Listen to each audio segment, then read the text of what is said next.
सुप्रभात बच्चों। आज आप लोग का अगला पाठ है पाठ 6.3 विकसित भारत का स्वप्न, जिसके लेखक हैं doctor APJ Abdul Kalam. Doctor APJ Abdul Kalam का पूरा नाम अबुल पाकीर जलालुद्दीन अब्दुल कलाम है। इनका जन्म 15 अक्टूबर सन 1931 में रामेश्वरम के धनुषकोटी गांव में एक मध्यम वर्गीय मुसलमान परिवार में हुआ था।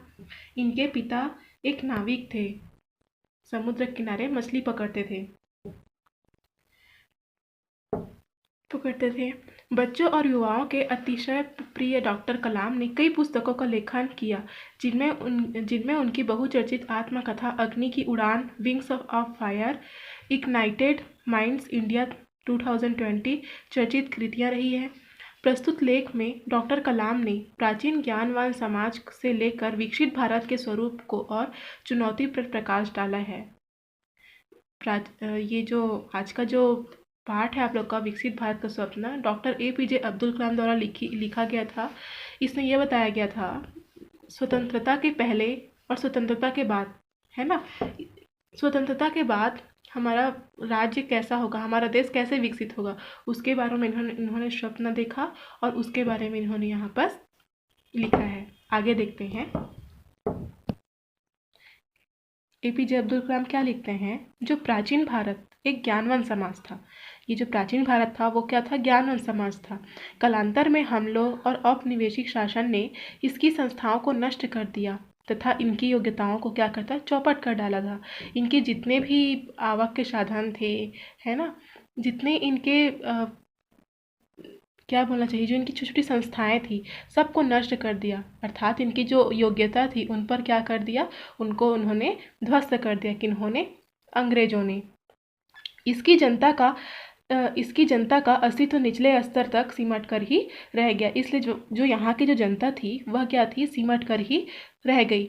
जब अंग्रेजों ने भारत छोड़ा तब तक हमारे युवाओं ने अपने लक्ष्य धूल-धूसित कर लिए थे, और जब तक हमारा देश स्वतंत्र होता तब तक क्या किए थे कि यहाँ की जनता क्या है, अपने सारे सपनों, अपने सारे लक्ष्यों को भूल चुके थे और वे साधारण जीवन से ही संतुष्ट हो जाया करते थे।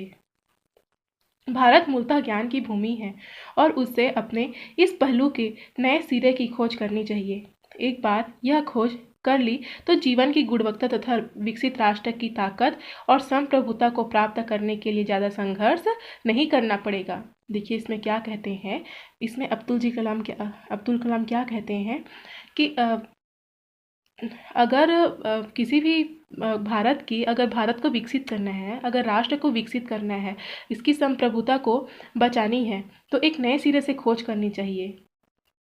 ठीक है, आगे क्या कहते हैं, ज्ञान के कई रूप होते हैं और यह कई स्थानों पर उपलब्ध होता है। इसे शिक्षा, सूचना, बुद्धिमानी तथा अनुभव के जरिए प्राप्त किया जा सकता है। यह शैक्षिक संस्थानों में, अध्यापकों के पास, पुस्तकालयों में, शोध पत्रों में, गोष्ठियों में तथा विभिन्न संगठनों में और कार्यस्थलों में कर्मियों, प्रबंधकों, ड्राइंग प्रक्रिया, दस्तावेजों और यहाँ तक कि दुकान तक में होता है। हालांकि ज्ञान का शिक्षा से करीबी नाता है, लेकिन यह कलाकार, दस्तकारों, हाकिमों, वैद्य, दार्शनिक और संतों तथा यहाँ तक कि हमारी गृहिणियों के पास भी मौजूद कौशलों में से प्राप्त किया जा सकता है। यहाँ कहने का क्या तात्पर्य है कि ज्ञान सिर्फ, मतलब एक तरीक़ा से क्या कहना चाहिए, ज्ञान सिर्फ बड़े बड़े संस्थाओं में, ज्ञान हर जगह, हर प्रकार में है। वैद्य में, घर की गृहिणियों में, दस्तकारों में, कलाकारों में, है ना, हर जगह से क्या है, ज्ञान और कौशल हमें प्राप्त किया जा सकता है। ज्ञान इन सभी के प्रदर्शन तथा कार्य उत्पादन में महत्वपूर्ण भूमिका निभाता है। अगर हम अपने कौशलों, अपने ज्ञान, अपने बुद्धि का सही प्रयोग करें तो क्या होता है, हम किसी भी कार्य का उत्पादन कर सकते हैं। अगर कार्य उत्पादन होगा तो क्या होगी, हमारी आय बढ़ेगी तो बाहरी जो सामने वाले की जो आवश्यकताओं की हम उसकी पूर्ति कर पाएंगे। अगर पूर्ति करेंगे तो फिर क्या होगा, हमारा आय, हमारी अर्थव्यवस्था भी बची रहेगी और हमारा देश भी विकसित होने लगेगा। हमारी विरासत और इतिहास, कर्मकांड, महाकांड और वे परंपराएं जो हमारी चेतना का हिस्सा है, ये सब दरअसल पुस्तकालयों तथा विश्वविद्यालयों की ही तरह ज्ञान के विशाल स्रोत हैं। हमारे गाँवों में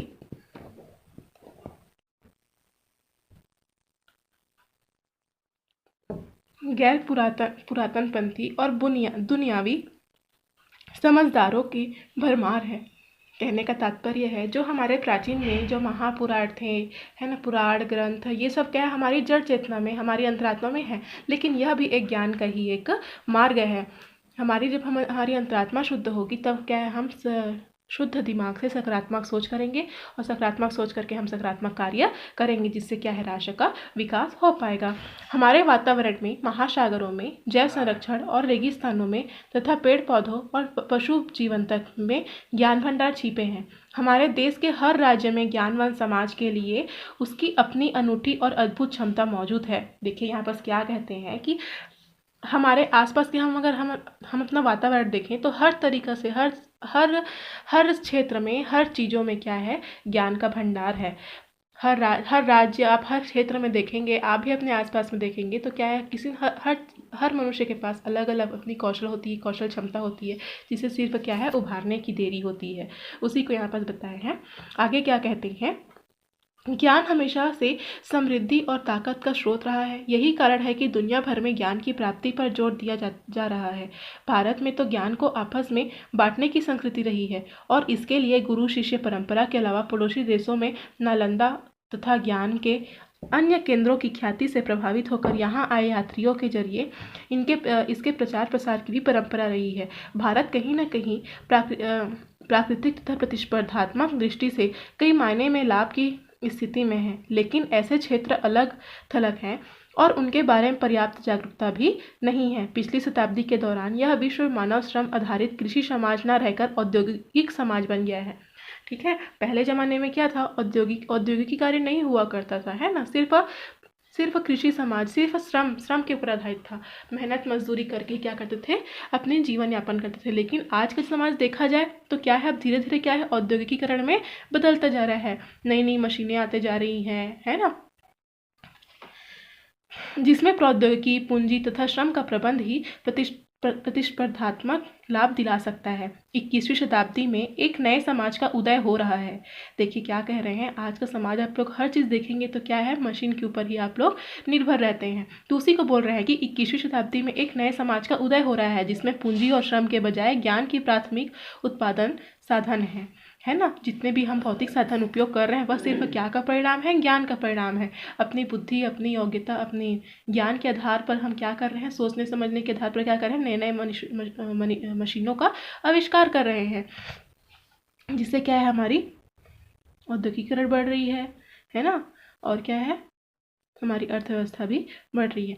पहले से मौजूद ज्ञान के इस आधार पर कुशल इस्तेमाल हमारे लिए बेहतर स्वास्थ्य, शिक्षा और प्रगति के अन्य संकेतों के रूप में पूंजी पैदा कर सकता है। विभिन्न क्षेत्रों में हुई उन्नति का लाभ उठाते हुए कौशल और उत्पादकता को बढ़ाकर ज्ञान रूपी ढांचागत तंत्र का निर्माण कर तथा उसका रख रखाव ही इस समाज की समृद्धि बढ़ाने में प्रमुख भूमिका निभा सकते हैं। कोई देश ज्ञानवान समाज की कसौटी पर खरा उतरा है या नहीं, इसका पता इस प्रकार लगाया जा सकता है कि वह ज्ञान के सर्जन और उसके उचित इस्तेमाल के क्षेत्र में कैसा कार्य कर रहा है।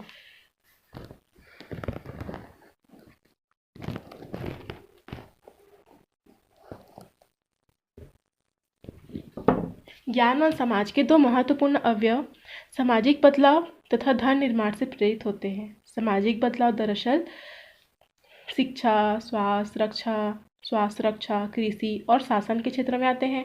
ये ही रोजगार सर्जन, उच्च उत्पादकता तथा ग्रामीण समृद्धि को मार्ग प्रशस्त करते हैं। देश के लिए धन निर्माण के कार्य को राष्ट्रीय क्षमताओं से जोड़कर देखा जाना चाहिए, तभी विकसित भारत के मिशन को सफल बनाया जा सकता है।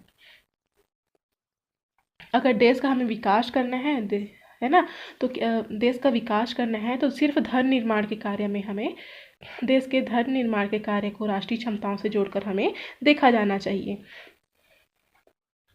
और इसमें आने वाली चुनौतियों का सामना करने के लिए युवकों के अदम्य साहस, संकल्प शक्ति और सम्मिलित प्रयास की आवश्यकता है। कोई राष्ट्र अपने नागरिकों की सोचने समझने के तौर तरीकों से महान बनता है। खासकर भारत की युवा पीढ़ी के सामने महान उद्देश्य होने चाहिए। छोटे छोटे लक्ष्यों में अपने आप को सीमित कर लेना गुनाह जैसा है। देखो यहाँ पर क्या बोल रहे हैं, वर्तमान शिक्षा प्रणाली छात्रों पर काम का बोझ बढ़ा रही है, किंतु यह उन्हें सपने देखने से वंचित ना करें, किंतु यह उन्हें सत्य देखने से वंचित ना करे। यह उन्हें ज्ञान प्राप्त करने के लिए बाधक ना बने। कठिन परिश्रम और लगन जीवन में खूबसूरत पैगाम लाते हैं, जो हमेशा आपको सहयोग देते हैं। देखो, आज की वर्तमान शिक्षा प्रणाली है, छात्रों को काम का बोझ तो बढ़ा रही है, लेकिन इसमें क्या कह रहे हैं कि उसमें क्या है कि बच्चे क्या है, अपने सपने देखना बंद कर देते हैं, है ना। तो उस ऐसा भी शिक्षा प्रणाली ना हो कि बच्चे अपने सपनों से वंचित रह जाएं, उन्हें ज्ञान प्राप्त करने के लिए बाधक ना बने। यहाँ पर ये समझा रहा है। आगे क्या कहते हैं, सन 1960 में दशक में हमारे अंतरिक्ष कार्यक्रम के दूरदृष्टा वैज्ञानिक प्रोफेसर विक्रम साराभाई ने एक ध्येय सामने रखा कि भारत को अपने संचार उपग्रह और दूर संवेदी उपग्रह की रूपरेखा तैयार कर उन्हें खुद विकसित करना चाहिए और भारत के प्राकृतिक संसाधनों के आकलन के लिए उन्हें भारतीय जमीन से ध्रुवीय कक्षाओं में प्रक्षेपित करना चाहिए। आज उनके सपने सच हो गए। आज भारत किसी भी प्रकार की अंतरिक्ष प्रणाली के निर्माण में सक्षम है। अगर आप लोग देखें तो पिछले साल ही लास्ट ईयर हमारे ही देश से क्या है, मंगलयान पर क्या है भेजा गया था। मंगलयान पर मंगलयान से ही द्वारा मंगल की खोज की गई थी, है ना। तो इस तरह से क्या है कि धीरे धीरे क्या है कि जो भी अंतरिक्ष कार्यक्रम है ना, प्रौद्योगिकी क्षेत्र में क्या है, हमारा देश भी आगे बढ़ रहा है। विकसित भारत महज एक सपना नहीं, जब यह सपना सच हो जाएगा तो इसका सबसे अधिक लाभ युवाओं को होगा। जो आजकल की जनरेशन है, युवा जो पढ़ लिख के निकले हैं, है ना। तो जब विकसित भारत होगा तो क्या है, रोजगार के साधन भी बढ़ जाएंगे। इसलिए बोल रहा है कि युवाओं को अधिक लाभ होगा। इसलिए यह महत्वपूर्ण है कि इस सपने को साकार करने में शुरू से ही युवा पीढ़ी को सहयोग करना चाहिए। उसे अपनी शैक्षिक और पारिवारिक सीमाओं में रहते हुए अपनी शोध यात्रा के अनुरूप बेहद अनोखे अंदाज में निभा सकते हैं। देखो यहाँ पर प्रेरणादायी के रूप में यहाँ पर आप लोग के लिए प्रेरणा बन के यहाँ पर सामने आ रहे। क्या कर रहे हैं, क्या बोल रहे हैं, एपीजे अब्दुल कलाम बोल रहे हैं कि अगर हमें भारत को विकसित करना है ना, विकसित भारत का स्वप्न अगर हम देखे हैं तो उसमें सबसे पहले हम युवा पीढ़ी को ही क्या करना है, आगे बढ़ना है। अपने परिवार और शैक्षिक सीमाओं में रहते हुए क्या कर रहे हैं कि उस शोध यात्रा में अपनी एक महत्वपूर्ण भूमिका वहाँ पर अदा करना है। माता पिता और बच्चों की टोली में यह चिंता घुमड़ती रहती है कि पढ़ाई पूरी करने के बाद कौन सा रोजगार मिलेगा। छोटी मोटी बाधाओं से घबराए बिना जिस विषय का अध्ययन करते हैं, यदि उसमें आपका प्रदर्शन उत्कृष्ट बना रहता है तो इसके लिए कोई शक नहीं है कि आपकी संभावना और भविष्य जगमगाते रहते हैं, है ना। इसमें क्या कहना चाह रहे हैं कि आप जो भी पढ़ रहे हैं, है ना, जो भी पढ़ रहे हैं उसे इतनी गहराई से पढ़िए कि हर आपका जो बेसिक नॉलेज है वो आपका एकदम से क्लियर रहे। ठीक है, उसी में यहाँ पर बता रहा है कि उसमें आपका प्रदर्शन उत्कृष्ट बना रहे। इसलिए और अब जब आपका उस पर आपका नॉलेज ही एकदम बहुत अच्छा रहेगा, जानकारी ही आपकी परिपूर्ण रहेगी, तब क्या है, आप उससे घबराएंगे नहीं और कहीं पर भी उसका उपयोग आप कर सकते हैं और आने वाले समय में आप रोजगार उसमें पा सकते हैं। आगे देखते हैं।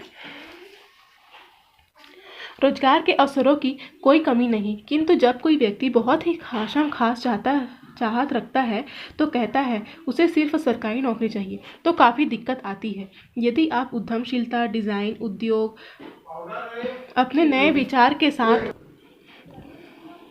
क्या कह रहे हैं, यदि आप उद्यमशीलता, डिज़ाइन, उद्योग अपने नए विचार के साथ कृषि कार्य करने, सूचना प्रौद्योगिकी उत्पाद बनाने के बारे में सोच सकते हैं, तो युवा पीढ़ी के सामने अनंत संभावनाएं हैं। भावी युवा पीढ़ी के लिए यह महत्वपूर्ण है कि वे ज्ञान और शारीरिक सहयोग की हथियार का उपयोग करते हुए सभी क्षेत्रों में सहयोग करने का मन बना लें। एक विकसित राष्ट्र का बहुत ही महत्वपूर्ण पैमाना है उसका साक्षर स्तर। 100 करोड़ लोगों को शिक्षित करना कोई खेल नहीं। यह लक्ष्य अपने सभी युवकों के सहयोग से भी प्राप्त किया जा सकता है। आप में से ऐसे बहुत से खुशनसीब हैं जो अच्छे स्कूलों में पढ़कर स्तरीय शिक्षा ले रहे हैं, किंतु बहुत से आपके ही भाई बहन, आपके ही आस पड़ोस में ऐसे हैं जो यह नसीब नहीं, खासकर जो आपके आसपास के गांव में रहते हैं।